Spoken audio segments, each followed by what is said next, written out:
कैसे एक साधारण मनुष्य लोह पुरुष बना, इसका जवाब इस वीडियो में आपको जरूर मिलेगा।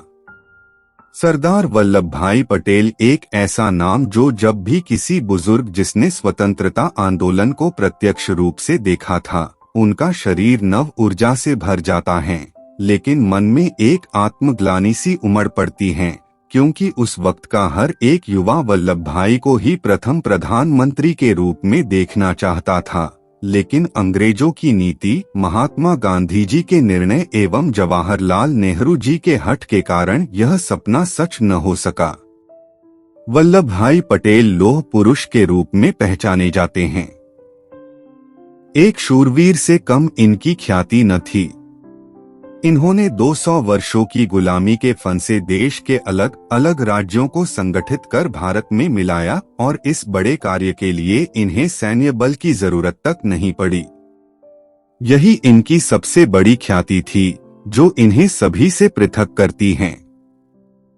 वल्लभ भाई पटेल एक कृषक परिवार से थे, जिसमें 4 बेटे थे।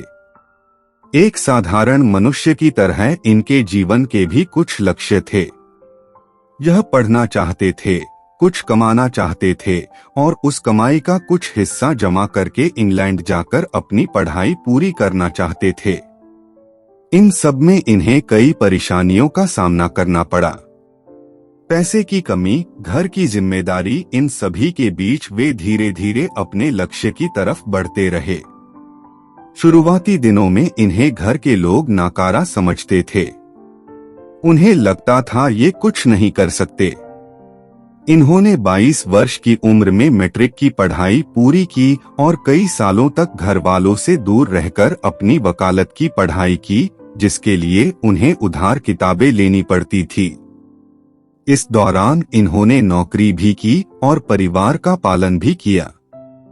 एक साधारण मनुष्य की तरह ही यह जिंदगी से लड़ते लड़ते आगे बढ़ते रहे, इस बात से बेखबर कि ये देश के लौह पुरुष कहलाने वाले हैं। सरदार वल्लभ भाई पटेल के जीवन की एक विशेष घटना से इनके कर्तव्यनिष्ठा का अनुमान लगाया जा सकता है। यह घटना जब की थी जब इनकी पत्नी बंबई के हॉस्पिटल में एडमिट थी। कैंसर से पीड़ित इनकी पत्नी का देहांत हो गया, जिसके बाद इन्होंने दूसरे विवाह के लिए इनकार कर दिया और अपने बच्चों को सुखद भविष्य देने हेतु मेहनत में लग गए। इंग्लैंड जाकर इन्होंने 36 महीने की पढ़ाई को 30 महीने में पूरा किया। उस वक्त इन्होंने कॉलेज में टॉप किया। इसके बाद वापस स्वदेश लौटकर अहमदाबाद में एक सफल और प्रसिद्ध बैरिस्टर के रूप कार्य करने लगे। इंग्लैंड से वापस आए थे, इसलिए उनकी चाल ढाल बदल चुकी थी। वे सूट बूट यूरोपियन स्टाइल में कपड़े पहनने लगे थे। इनका सपना था ये बहुत पैसे कमाए और अपने बच्चों को एक अच्छा भविष्य दे, लेकिन नियति ने इनका भविष्य तय कर रखा था। गांधी जी के विचारों से प्रेरित होकर इन्होंने सामाजिक बुराई के खिलाफ अपनी आवाज उठाई। भाषण के जरिए लोगों को एकत्र किया। इस प्रकार रुचि न होते हुए भी धीरे धीरे सक्रिय राजनीति का हिस्सा बन गए। गुजरात के रहवासी वल्लभ भाई ने सबसे पहले अपने स्थानीय क्षेत्रों में शराब, छुआछूत एवं नारियों के अत्याचार के खिलाफ लड़ाई की। इन्होंने हिंदू मुस्लिम एकता को बनाए रखने की पुरजोर कोशिश की। खेड़ा आंदोलन 1917 में गांधी जी ने वल्लभ भाई पटेल से कहा कि वे खेड़ा के किसानों को एकत्र करें और उन्हें अंग्रेजों के खिलाफ आवाज उठाने के लिए प्रेरित करें। उन दिनों बस कृषि ही भारत का सबसे बड़ा आय का स्रोत थी, लेकिन कृषि हमेशा ही प्रकृति पर निर्भर करती आई है। वैसा ही कुछ उन दिनों का आलम था। 1917 में जब अधिक वर्षा के कारण किसानों की फसल नष्ट हो गई थी, लेकिन फिर भी अंग्रेजी हुकूमत को विधिवत कर देना बाकी था।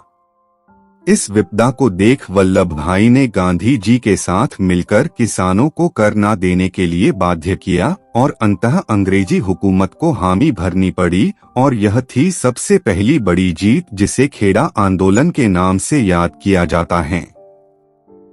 इन्होंने गांधी जी के हर आंदोलन में उनका साथ दिया।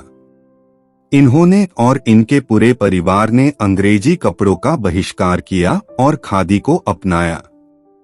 इस बुलंद आवाज नेता वल्लभ भाई ने बारडोली में सत्याग्रह का नेतृत्व किया। यह सत्याग्रह 1928 में साइमन कमीशन के खिलाफ किया गया था।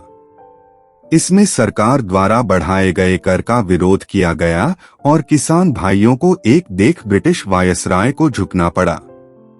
इस बारडोली सत्याग्रह के कारण पूरे देश में वल्लभ भाई पटेल का नाम प्रसिद्ध हुआ और लोगों में उत्साह की लहर दौड़ पड़ी। इस आंदोलन की सफलता के कारण वल्लभ भाई पटेल को बारडोली के लोग सरदार कहने लगे, जिसके बाद इन्हें सरदार पटेल के नाम से ख्याति मिलने लगी। गांधी जी की अहिंसा की नीति ने इन्हें बहुत ज्यादा प्रभावित किया था और इनके कार्यों ने गांधी जी पर अमिट छाप थी। इसलिए स्वतंत्रता के लिए किए गए सभी आंदोलन जैसे असहयोग आंदोलन, स्वराज आंदोलन, दांडी यात्रा, भारत छोड़ो आंदोलन, इन सभी में सरदार पटेल की भूमिका अहम थी। अंग्रेजों की आंखों में खटने वाले स्वतंत्रता सेनानी थे सरदार पटेल।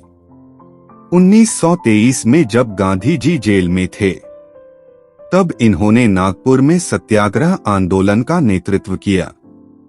इन्होंने अंग्रेजी सरकार द्वारा राष्ट्रीय ध्वज को बंद करने के खिलाफ आवाज उठाई, जिसके लिए अलग अलग प्रांतों से लोगों को इकट्ठा कर मोर्चा निकाला गया।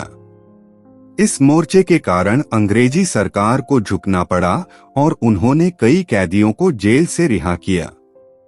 इनकी वाक शक्ति ही इनकी सबसे बड़ी ताकत थी, जिस कारण उन्होंने देश के लोगों को संगठित किया। इनके प्रभाव के कारण ही एक आवाज पर आवाम इनके साथ हो चलती थी।